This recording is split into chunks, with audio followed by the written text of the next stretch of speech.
Well, hi, good morning. Thank you so much for joining me and my granddaughter in my shop. How old are you, Zita? 6. And how long have you been 6? For almost a year now. When, your birthday's coming? Yeah. When? It's on the 17th.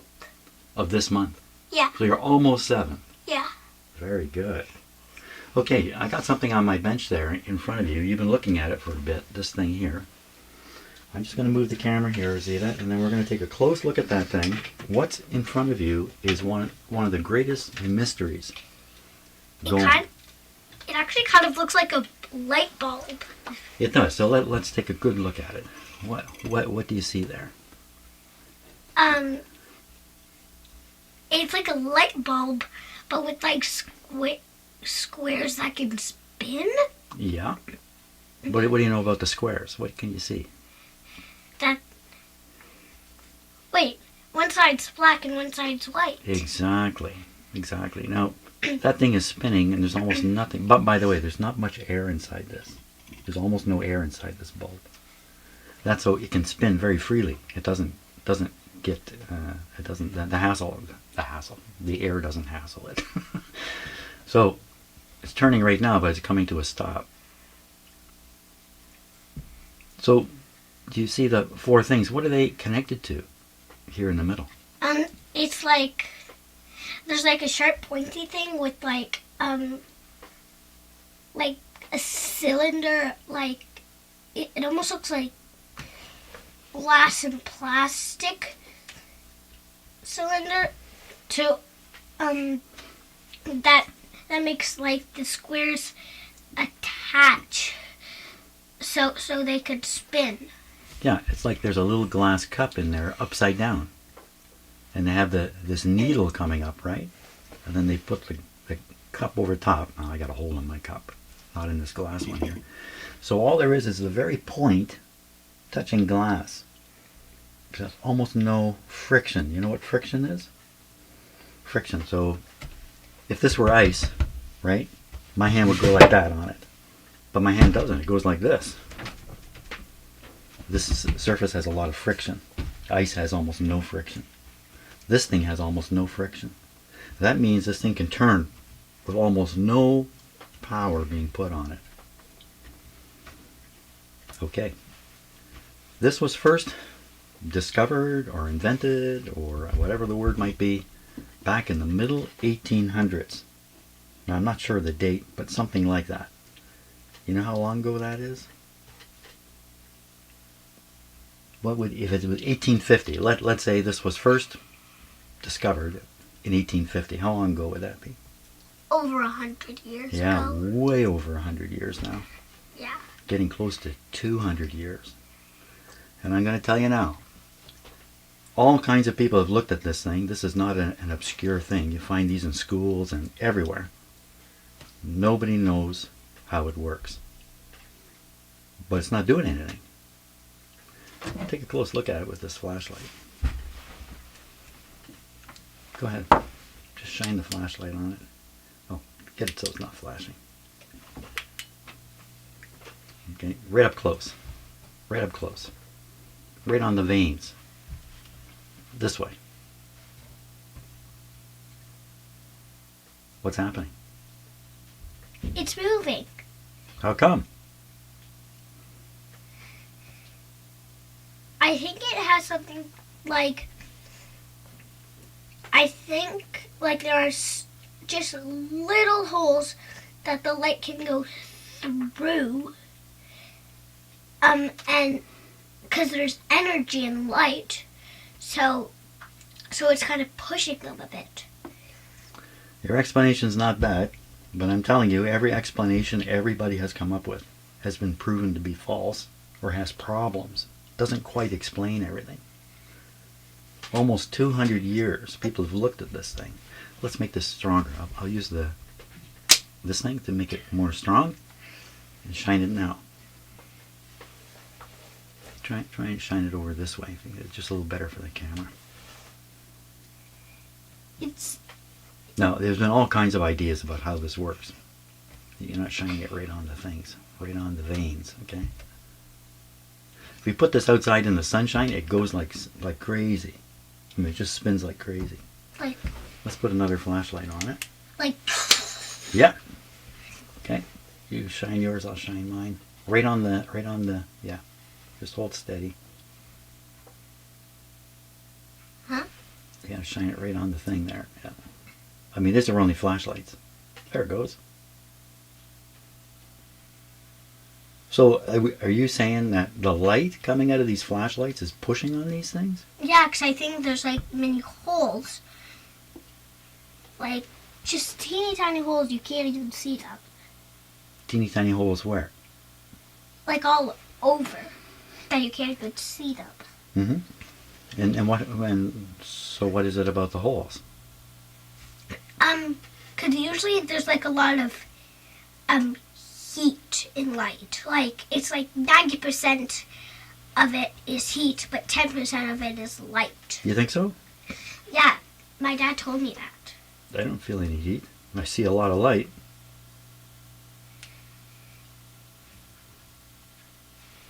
Wait, here's something cool. It's like a blue ring. Yeah, but it's because these have a lens in them, and it's doing funny things to the light. This actually looks like a marble. So you said you thought there were holes in it. Holes in where? I don't understand that. Like holes, like all over, like the, In the glass? yeah. The, I mean, that's how the light gets through the glass in the first place? yeah, and also, there's like a lot of energy. There is a lot of energy in light, way more than we ever realize, because very seldom does the energy come up of the light. And when it does, we don't know about it, because it's affecting little tiny things that we can't even see. But often along with light comes heat, because the source of the light is generating heat too. That's what happens with the sun. You see the bright light of the sun, but you also feel the heat. But it's not the light that's hot. It's kind of weird, but heat is just another kind of light. You can't see it. It's kind of weird, eh? What do you think? After 200 years, don't you think somebody should have figured this out? Yeah. Now, you can read about this. There's all kinds of stuff written about this guy. If you shine on the white side, it doesn't have as strong an effect. So if you just have light just coming in kind of generally, like sunlight, even though it shines also, on the... Yeah? When light goes on black stuff, the black gets warm, but not when it goes on like white stuff or bright. Well, that is one of the theories that a lot of people put forward. That's all that was happening, was just the black side's getting hot. Well, why would that make it turn, though? If that were the case, why would it turn? Oh, cause I think it's heat. Cause I thought there were many holes all over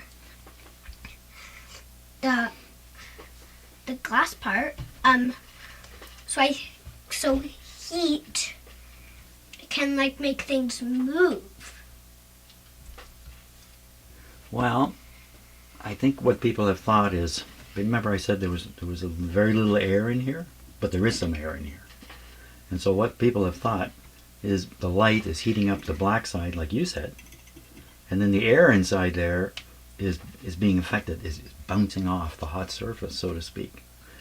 Now, if a ball bounces off of you, and I'm not going to do this, but if I were to take a big ball and throw it at you, the ball would bounce off you. What would you do? I would stumble back. That's right. How come? Cause you can't just like stay there if someone throws a big ball at you. You can't do it like that.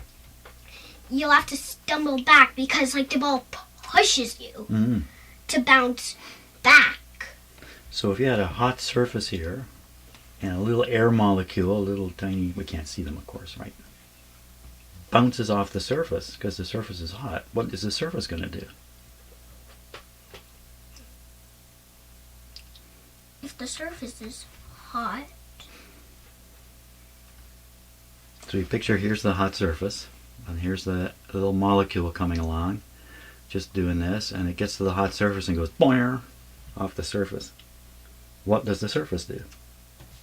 It would stay there. What, you think it would? Yeah, because if it's just the little Okay. air molecule. Now, if you take something heavy like this, and you go like this, what happens to you? I'm not going to let you hold this, but what happens to you? If you do that, Yeah. um, A little hard to tell now. if you push it like fast, you'll kind of go back a bit too. That's exactly right. Because you're pushing something heavy that way, which means you're gonna go back a bit. That's absolutely right. Very good. So, if the molecules are being pushed off the black plate by the black plate, what's the black plate going to do? Move. Yes, but this is one of the first theories that people came up with about how this works. In fact, I think it was very satisfying. What happened to this light? It was very satisfying because it explained things. But I'm pretty sure somewhere down the road somebody came along and proved that that can't be what's happening. It just cannot be that. And this is what's happened with every idea people have gotten with this thing. Every idea has problems. Yet there it is. And how simple. It can't get any simpler, can it? This is the simplest thing going. Yet nobody knows what's going on. Now, maybe I'm wrong about that. Maybe some recent investigations have been done and somebody's come up with an accepted explanation of this. But I don't think so. I think it's still a mystery. Certainly, even if it's understood today, for 150 years, people have been scratching their head over this thing. You know what that means?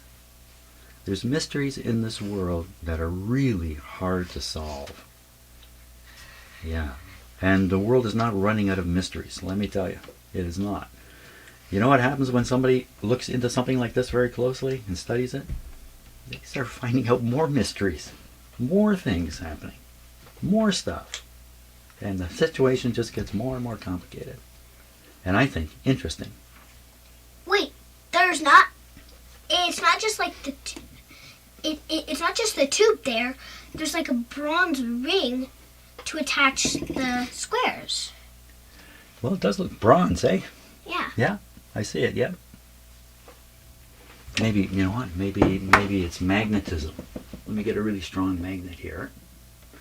This one's actually fairly strong. Let's see. Well, you know, I think you just pointed something out. So that ring in the middle is made of, what did you say? Brass? Bronze. Bronze or brass? Or maybe just copper? I said bronze. Copper will not stick to a magnet. Copper, only steel. Only steel. There's nothing there. That's not steel. That's lead. There's nothing there.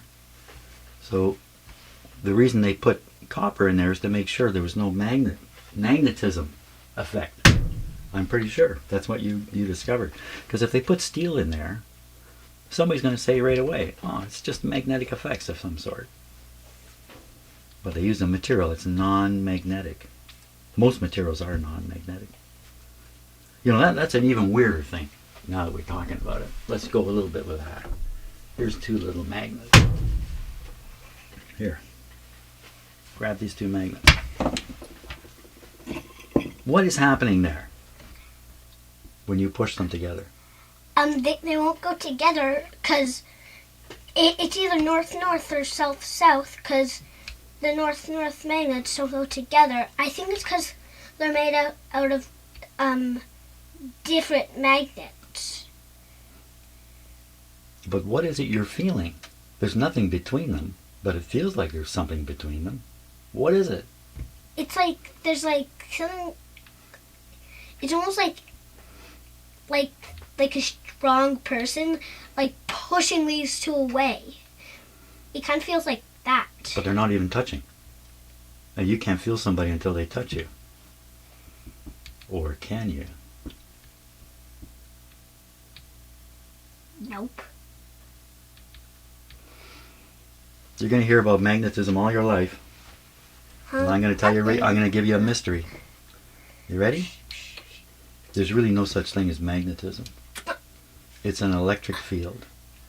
Wait, what? Yeah. No such thing as... Bruh! The best explanation of the mystery of magnetism is that it's an effect of an electric field when you consider something called quantum mechanics, which I don't think you know much about. Do you? No. Yeah, I have to ask. Yeah, it's unbelievable. But at the deepest look, there is no magnetic field. Bro, I made them touch. Well, you're strong enough. Yeah. I don't know if I have another really strong one here. Let's see. Oh.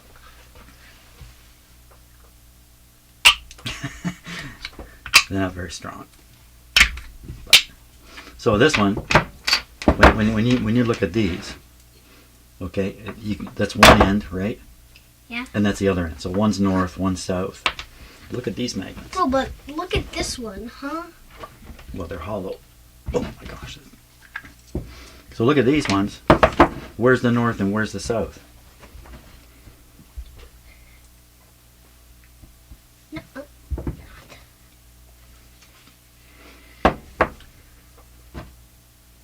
Bro, it doesn't say. No, it doesn't say. North, south? No. North, no. North, south? North and south. Or maybe the other way, south and north. They've taken the magnet and shaped it in such a way that both poles are right here, the south and the north. That's why if you look, you see all that junk that's in there? All kinds of steel and stuff has gotten its way into these things. Yeah. That's another mystery. Although I think this mystery, the mystery of magnetism, I think it's very well understood. But not that. Can you get it apart? I bet you can't get it apart. Eh? Yeah. Yeah. Bro, those magnets are so strong. Sometimes you slide them. Wow, they are strong. Okay. You can't even really. Yeah, these are out of speakers. Speakers have big magnets in them. Yeah. Okay, I think we're done here. What do you say? Now, there's a name for this thing, and I can't remember the proper name for it. I remember seeing it, and I can't remember. How come it's spinning now? Because you just moved it? Yeah, just so happens the way I moved it caused it to do that.